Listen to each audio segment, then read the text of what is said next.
Michel est morte en se faisant passer pour l'épée de la liberté afin de sauver Mathilde.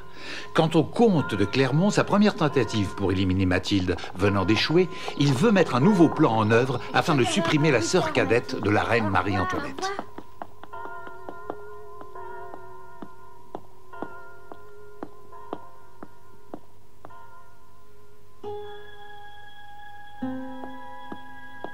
Qui est là?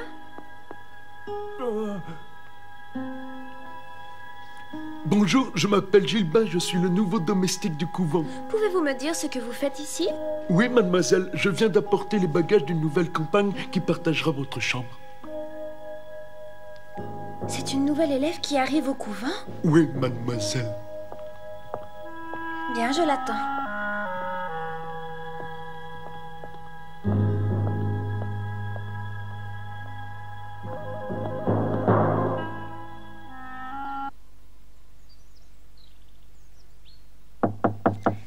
Entrez. Bonjour Mathilde. Approche-toi. Hein.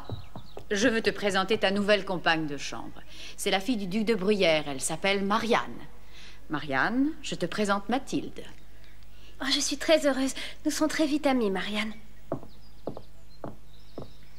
Je souhaite que tout se passe bien entre vous. Mathilde, je compte sur vous. Vous êtes arrivée avant elle et c'est à vous de la mettre au courant. Bien sûr. Je le ferai avec plaisir, ma mère. De toute ma vie, je n'ai jamais vu un vase aussi laid.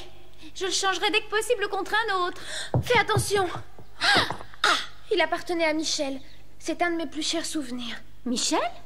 Ah, j'y suis. C'était la nièce du comte de Bruyères. C'est bien cette fille qui est morte et qui se faisait appeler l'épée de la liberté. Oui, c'est bien elle. Si je comprends bien, c'est moi qui la remplace dans cette chambre. Est-ce que tu la connaissais? Le comte de Clermont l'amena un jour dans notre maison. À cette époque, j'étais toute petite. Si le comte de Clermont vous fréquente, tu dois bien le connaître. Oui. Dis-moi, Mathilde, j'ai entendu dire que tu n'étais qu'une simple fleuriste. Est-ce vrai?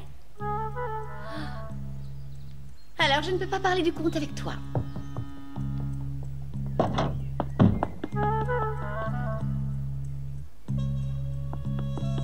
Mère Andrea! Mais que se passe-t-il donc, cher enfant? Mère Andrea, mon rang ne me permet pas de partager une chambre avec cette fleuriste. Elle est devenue la fille du comte de Vaudreuil. Ma mère! Oh!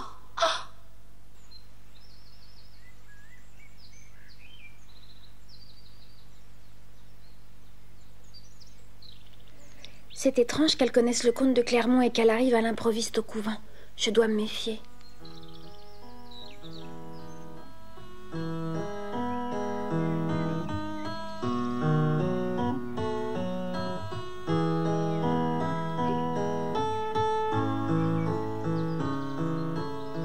Mathilde de Vaudreuil, il faut que je m'en débarrasse au plus vite.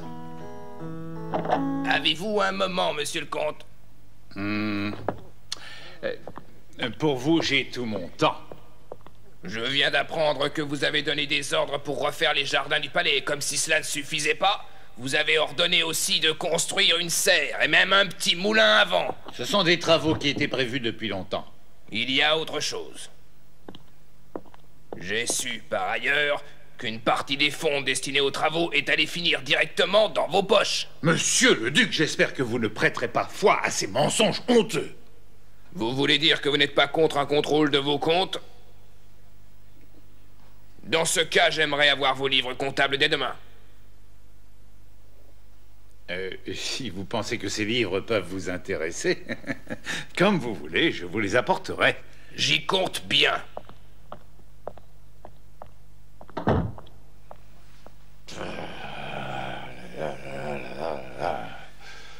Alors tu as tout entendu, j'imagine. Qu'en penses-tu? Je pense que dans l'état actuel des choses, en éliminer un ou deux, ça ne ferait pas de différence. C'est toi qui vas exécuter mon plan, alors écoute-moi. Et je sais que demain très tôt, un messager du duc de Bruyères partira pour l'Autriche avec mission de porter un message que je crois de la plus extrême importance. Et qui, pour quelque étrange raison, pourrait ne jamais arriver à destination.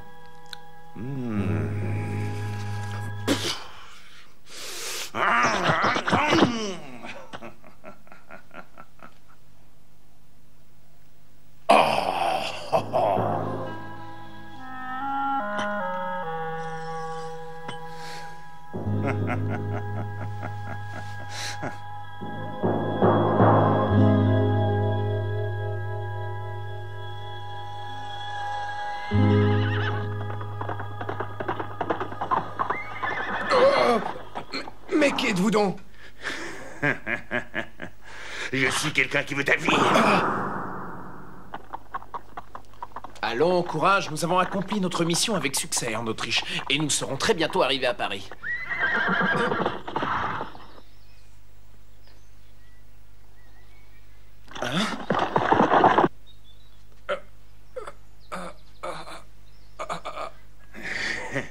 Voilà le fameux message. Qui va là? Je n'ai pas de chance, c'est François. Et que se passe-t-il? Votre compagnon est tombé de cheval?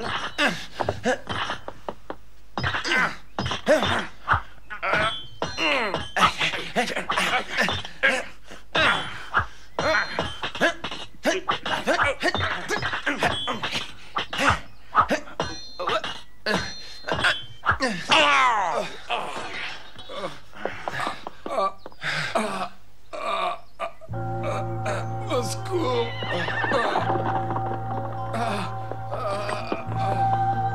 Au secours! Est-ce que tu peux parler?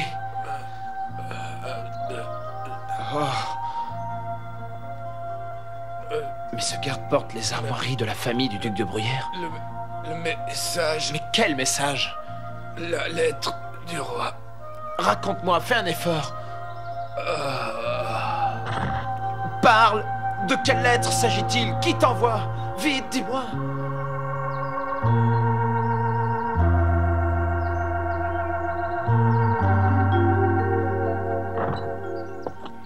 François, enfin, c'est toi. Ma petite Mathilde, tu es toujours aussi belle. Raconte-moi un peu ton voyage en Autriche. Tout s'est très bien passé. Malheureusement, sur la route, j'ai trouvé un homme du duc de Bruyère qui a été attaqué par un bandit dans la forêt de Ferrières. Un homme du duc de Bruyère? Oui, l'assassin s'est enfui, mais il a une blessure sur la main droite. Je dois maintenant rentrer à Paris. Fais attention à toi, Mathilde. Oui. Au revoir et à bientôt.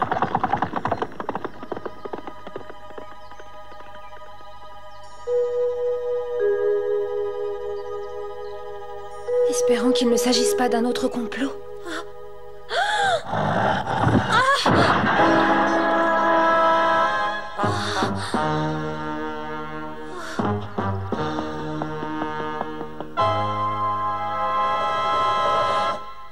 On a coupé la corde avec un couteau. Oh.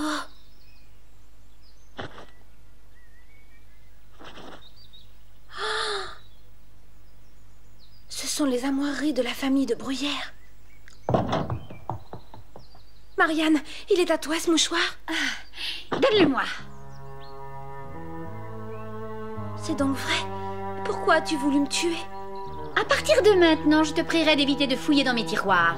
Dans le cas contraire, je changerai de chambre. Je ne supporterai plus que quelqu'un fouille dans mes affaires sans même me demander la permission. Tu as compris? Mais jamais je ne ferai une chose pareille. Naturellement, c'est le comportement d'une fleuriste. Comment oses-tu?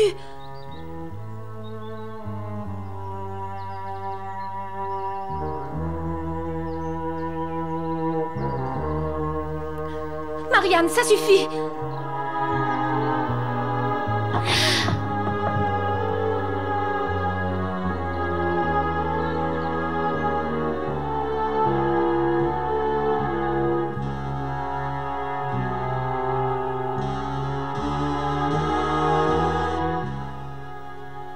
Je n'aurais jamais cru qu'elle puisse être aussi méchante. Jamais.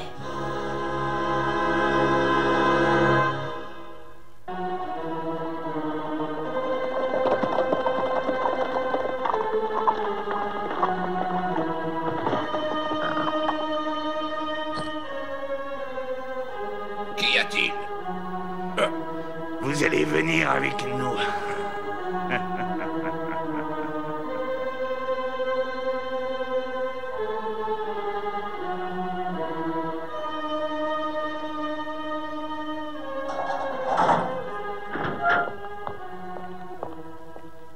Clairement, j'avais avez vu juste. J'espère que la chambre est à votre convenance. Que comptez-vous faire de moi, messieurs? Je veux que vous assumiez toutes vos responsabilités pour le vol de la lettre personnelle de Sa Majesté. Comment connaissez-vous son existence? Au point où nous en sommes, je n'arrive même plus à imaginer quelles sont vos intentions malfaisantes. Mais je vous avertis que je ne céderai jamais, je dénoncerai vos crimes. Ne vous agitez pas de cette façon, c'est tout à fait inutile. Comme vous l'avez dit, j'ai commis trop de crimes pour avoir peur de vos menaces. Ainsi clairement, vous reconnaissez vos crimes. Oui, si vous y tenez de toute façon. Vous n'êtes plus en état de me nuire, parce que vous ne sortirez pas vivant d'ici.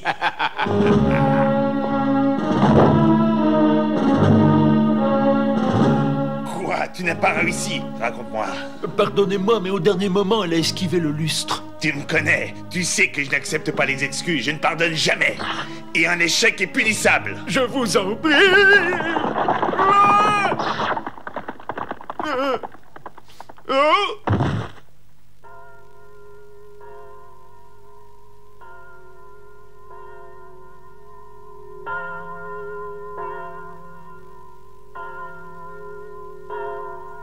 Dépêchons-nous, c'est l'heure de la messe. Qu'y a-t-il?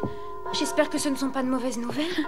Si, hélas, on vient de me prévenir que mon père a disparu depuis hier soir. Je suis...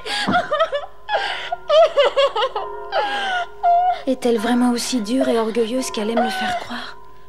Ses larmes semblent tellement sincères. Ce n'est peut-être pas elle l'instigatrice de l'attentat contre moi. Serait-ce une méprise?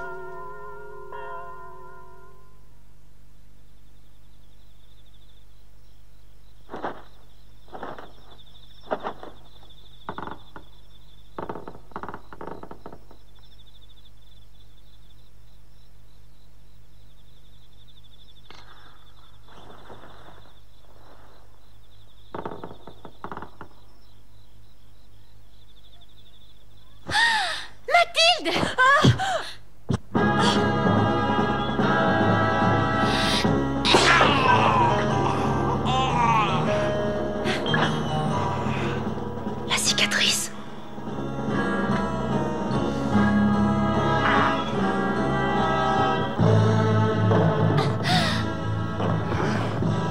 Gardel!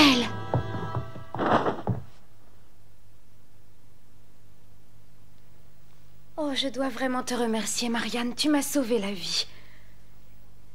Quand je pense que j'en étais arrivée au point de croire que tu voulais me voir morte. Moi, te voir morte? Mais que dis-tu? Oh, je suis désolée.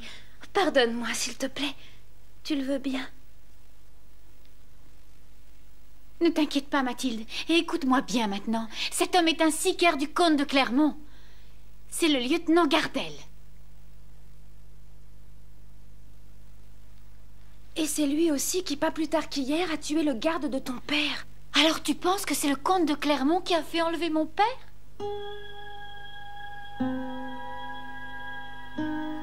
Et là, j'ai raté mon coup.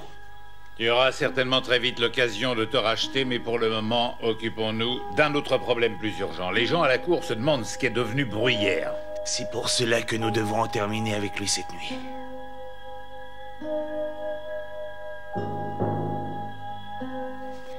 Allons, à toi maintenant, vas-y.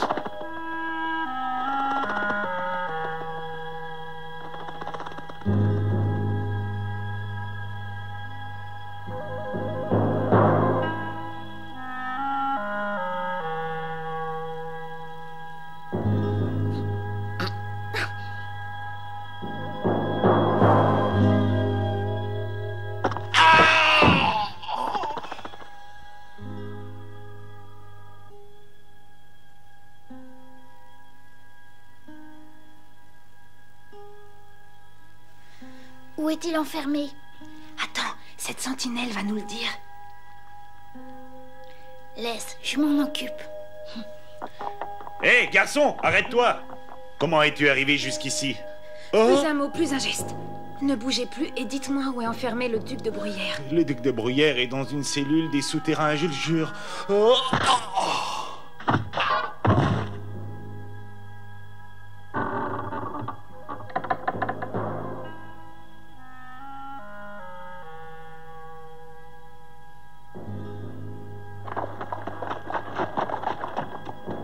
Qu'est-ce qui se passe, Gardel? Quelqu'un a assommé le garde. Assommé?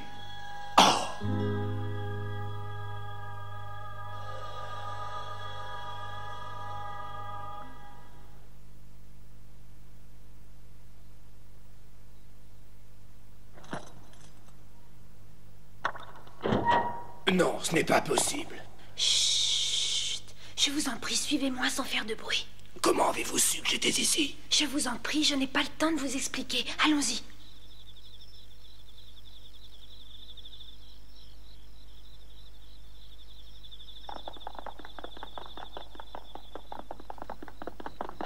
Encore l'épée de la liberté.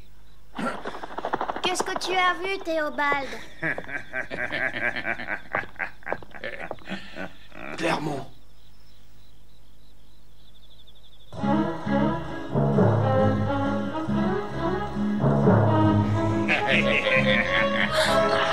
Allez vous mettre à l'abri tous les deux pour l'instant. Allez, faites vite. En garde! Duc, fuyons! Ils ne doivent pas nous échapper, prenez-les!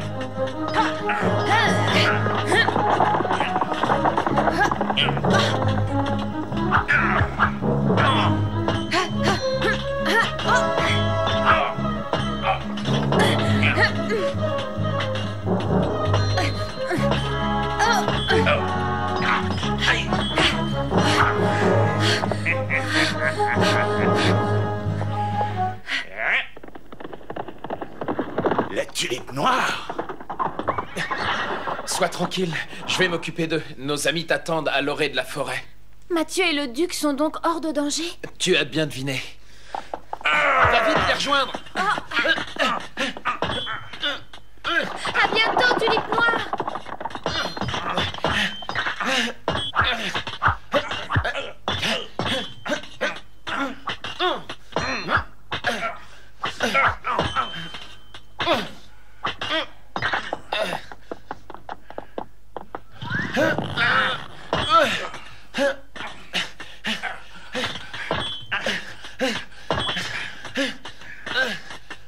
Je dois me mettre à l'abri et vite.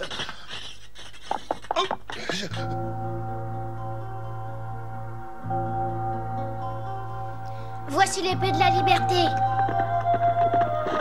Venez, sortons tout de suite de cette forêt. Je ne saurais jamais comment vous remercier. Vous m'avez évité une fin tragique. Ce n'est rien. Mais où est donc passée la tulipe noire? Ne vous inquiétez surtout pas pour la tulipe noire, il arrive toujours à s'en tirer.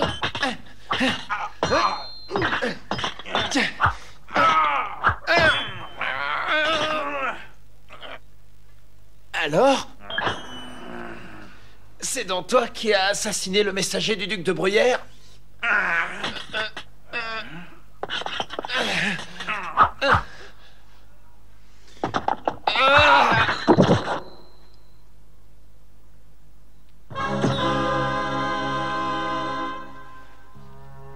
Comment as-tu pu deviner que c'est moi qui ai tué ce garde?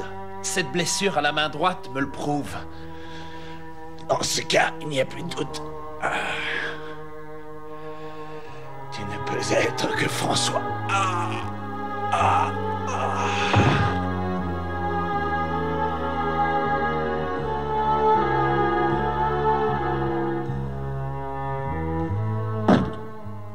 Que me racontes-tu là? Cette femme ne peut pas être revenue. Nous savons qu'elle a été tuée. Lieutenant Gaspard, Hein? un messager de la cour vient d'arriver. Le duc de Bruyères a ordonné de mettre aux arrêts le comte de Clermont et demande confirmation. Le comte de Clermont immédiatement aux arrêts. Oui. Alors exécution. Cela signifie que l'épée de la liberté est encore vivante. Mathilde, dépêche-toi.